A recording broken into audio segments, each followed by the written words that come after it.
To our listeners. It's a great pleasure for me to be in front of you today to talk a bit about Touch a Life Foundation's work, um, particularly as it concerns the sustainable development. I think the key issue I would like to raise today for discussion with you is the issue of global cooperation. If we look at the Sustainable Development Goals, um, you see the 17th and the last goal says partnership for the goals. What this appears to mean is partnership across many entities, but including global entities. That is, two countries must collaborate with each other on different topics of the Sustainable Development Goals, such as health, climate change, hunger, poverty, and so on. So I want to raise the question why? Why is global cooperation so necessary? And how should we go about global cooperation if we believe it is necessary? So first, let's ask the question about necessity. Why is global cooperation a necessity? So if you look at the Sustainable Development Goal, it starts with no poverty, goes on to zero hunger, talks about quality education, gender equality, clean water and sanitation, affordable and clean energy. Consider any one of these that I just mentioned. Let's look at, for example, quality education, which is the fourth goal.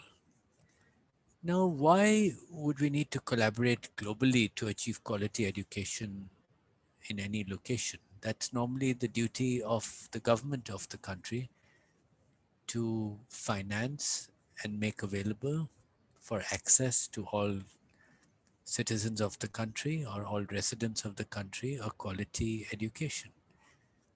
They know best what kind of education makes a quality education. They can open up to the private sector if they want competition. Why do you need global collaboration? So it's not obvious, right? Let's take another one. Zero hunger, very important one for poor countries. Now, zero hunger is something that involves the relationship between the government, those who provide food, which might be companies, it might be the government itself, it might be farmers, some intermediation between farming and provision of food in the shops. And that's what addresses the problem of hunger. Now, nowhere in this set of statements that I just made did international collaboration at all come into the picture. Or let's look at gender equality, a very important goal, number 5. Gender equality requires that women, particularly, have equal access to the workplace, to education, to all the chances in life that they want chances for, that they should have an equal status within the family, that the work they do, even if it's inside the house, should be respected. Now, all these are things that countries must do, and many of them try to do it, and some do it very well. But why global cooperation? I mean, if you look at the record of any of the countries that have done well in gender equality, for example, the Scandinavian countries have done extremely well in gender equality. Norway, Finland, Sweden, and so on, Denmark, they've all done it on their own. There was no global collaboration of any sort that helped them to achieve gender equality. The same applies to quality education that we spoke about, to poverty. So we need to really understand what is going on here. Now, some of the SDGs clearly do require global collaboration, particularly climate change. Okay, and the reason is climate change is a public good. It's produced, you release greenhouse gases and it goes all over the world. So you can't restrict greenhouse gases to a country, unlike some other kinds of pollution, such as dust particles or smoke emitted. Those are localized, but greenhouse gases are not localized. They enter the environment and then they go everywhere. So in that sense, it's a public good or a public bad, and therefore you need collective action to address it. Another example of where it's just quite obvious that you need global collaboration is public health. We never used to think actually till the pandemic that public health was a global issue. But since the pandemic, we've realized that pandemics can spread easily across countries, and coronavirus being the great example. And therefore, some collaboration is needed between countries in things like travel restrictions, sanitation, and sterilization, and so on. So we can accept that a few of the SDGs are obviously in need of global collaboration. A third one, apart from health and climate action, is life below water. Life below water is an important goal. It's number 14 of the 17 SDGs. And there we are talking of marine pollution, sustainable fishing. Uh, the waters of the ocean, again, are available to everyone beyond a certain limited number of miles that countries can claim as their territory. But beyond those 12 miles that you can claim as your territorial waters, it's open for fishing by any country. And we know, if we look at the experience in East Asia and Southeast Asia, particularly, not so much in the Indian Ocean, but just looking at Asia, massive overfishing in the East Asian seas, the East China Sea and the South China Sea. So there clearly some collaboration is required on that. But coming back to the big point that I raised, out of 17 of these goals, or if we take out the last one which talks about partnerships, out of the 16 goals, maybe 3, health, climate action, and life below water, definitely need global collaboration. The rest, we don't have any obvious reason. So hold that thought in your mind while I come to my next point, which is, can we expect poor countries to do it on their own? So one reason that people often claim you need global cooperation is that poor countries don't have the resources. Now, if you look at that as an argument that they're poor, they don't have the resources, all their resources are going to meet just temporary needs, they can't spend on the big issues like education and so on, actually you realize that these things are not very costly. And most countries that are well governed, even if they are poor, do an excellent job of addressing the sustainable development goals, even at a low level of income. I mean, one of the best examples which is in South Asia is Sri Lanka. If you look at Sri Lanka, how well it has managed from a very low income level, that is the same or a little more than India, not much more than India. But even when it was much poorer, the people were properly fed. They had access to good health care. They had access to good education. They had clean water and sanitation. So they had very good, decent work, economic growth. It was relatively equal society. So if you look at poor countries, there's no argument really that can stand on its feet that says that, oh, they lack the resources to achieve the sustainable development goals. It's true that one of the problems that poor countries have more than rich countries is corruption and crime. And that takes away resources. It leaks out of the system. But again, the record shows that assistance from outside countries on addressing crime and corruption doesn't work. So if the basic problem of missing the SDGs is crime and corruption, there's nothing you can do about it by helping from outside. So again, the puzzle remains. So one argument that I find interesting with regard to why global cooperation is needed is the issue of increasing your power. So what I mean by this is that once you sign up to a deal, you can't get out of it so easily. So let's say that in the UN climate change talks that say a country commits that by 2050 or 2060 they will be carbon neutral. Now that's a commitment that will be enshrined into UN law. It's going to be very hard for countries to back out from that. Some will, but most will not, because that gives them political cover.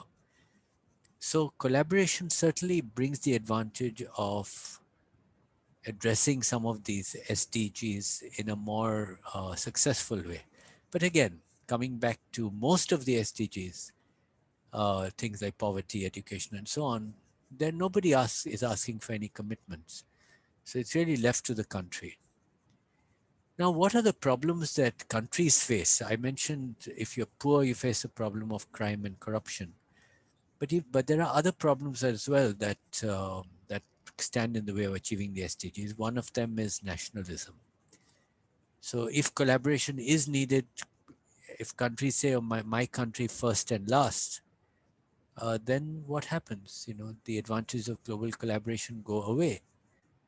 I mean, a great example was the pandemic, where the rich countries did very little to help the poor countries uh, till their own needs were satisfied and they had enough stock to more than satisfy their needs, to the extent that the United States is now throwing away some of its unused vaccines because they expired, which could have been well used to save lives in other countries. So, this rising nationalism, this feeling that you have to look after your own first, it's a very tribal feeling, like the family comes first, then the village, then the tribe, then the country, then the world. This is the wrong way to look at things. And the other challenge to global cooperation is great power rivalry. So what we are seeing in the world today is something very unusual, which is that uh, after about 30 years, 3 decades of relative calm on the global scene, it was quite calm in the sense no one really challenged the supremacy of the United States, and the United States did some things that are regrettable, the war in Iraq, for example. But overall, it established a certain rules-based international order that was fairly liberal, was market-driven, and played a big role in removing poverty through trade in many countries. China being the prime example, but even countries like India, Vietnam, not so much Africa. But that is changing because great power rivalry has heated up. You now have at least two countries, the US and China, as great power rivals. You also have Russia. And so that creates a real problem for those that are not one of these top three big powers. Um, India, for example, even though it's large in size and has ambitions to be a great power, doesn't have the material power to back that ambition up. So it would at most be considered a middle power. So that's a big problem because if you're not a great power, you're always asked to choose sides. So you're saying the Chinese will say, join our side and we'll give you some resources. The Americans are saying the same on the other side. So are the Russians. So it becomes very hard for middle powers to then achieve global collaboration against these kinds of geopolitical issues that come in the way. So let me then, before I come to what can be done, let me wrap up a few items that we've discussed. One is that there are a few sustainable development goals, particularly health, climate change, and clean and life below water, that definitely need global collaboration. But global collaboration or its absence is no excuse at all for countries not to be able to address the other sustainable development goals. We constantly being seeing statements saying that, oh, we can't do it because we are too poor. That's, in my opinion, a bunch of nonsense. And it is the responsibility of every country and well within the capacity of every country to achieve at least 12 or 13 of these sustainable development goals without global collaboration. Now, let's come back to what can be done. So, the reality is you have crime, you have corruption in poor countries, you have nationalism in poor and rich countries. What's to be done about it? What can foundations like Touch a Life Foundation do about it through initiatives like the Kindness Day? The first is to do whatever they can to transfer more power from the government to the public, what is called agency, the power of agency, to bring down from the high levels of government to the lower levels where the public is involved, to bring down to them the authority, the responsibility, and the capacity to undertake development towards the sustainable development goals. Now, this is not an easy fight because governments hate giving up power, and but it has to be done, because otherwise, if you just leave it to the government, all the problems that we are familiar with, crime, corruption, taking sides, selling, arms sales, you have to spend a lot of defense and so on. All that will take away the resources that are available to achieve what really matters, which are captured by the Sustainable Development Goals. The second is, to the extent possible, build alliances within the global south. So, what I'm saying is here that geopolitics needs to be managed. And if you're going to manage geopolitics as it affects great power rivalry and rising nationalism, fight for the global south, build alliances with like minded middle powers that have the same issues that you have, but where you're combining together will give you leverage on the world stage. So you need to think global, but think global in the global south way, not in a great power, join the US, join the Chinese way sort of way. The third thing that needs to be done is to build unity at home. So within a country, rising nationalism it is very interesting that this feeling that my nation comes first actually comes more in countries which are divided internally than are united internally. Where there's respect for pluralism, for diversity, where power is given to all regardless of their background, that's what gives a country that sense of unity that will be able to combat nationalism. And I think Britain is a great example of a country that is hardly nationalistic because it is so diverse, and that in that diversity people are empowered. And to an extent that's true of the United States as well, though it's getting less and less. So that that respect for national unity in the right kind of way is what's important. And finally, what can be done is to look at how to transfer resources. So by this I mean that one is that you try and avoid spending on crime and corruption and other things which are leakages. But how do you prioritize in a country that is poor uh, things like clean water and sanitation, decent work and economic growth? Well, actually, the public is very keen on these things. They may be less concerned about things like climate change when you're poor, but they're very concerned about the quality that of education that children get, the quality of water that they get to drink, the sanitation systems. And these become very affordable if a small amount of resources are put into it but used efficiently. So I think that's what we should be planning for doing. We should say that most of the 17 Sustainable Development Goals are well within reach of countries to achieve within a decade, no more than that.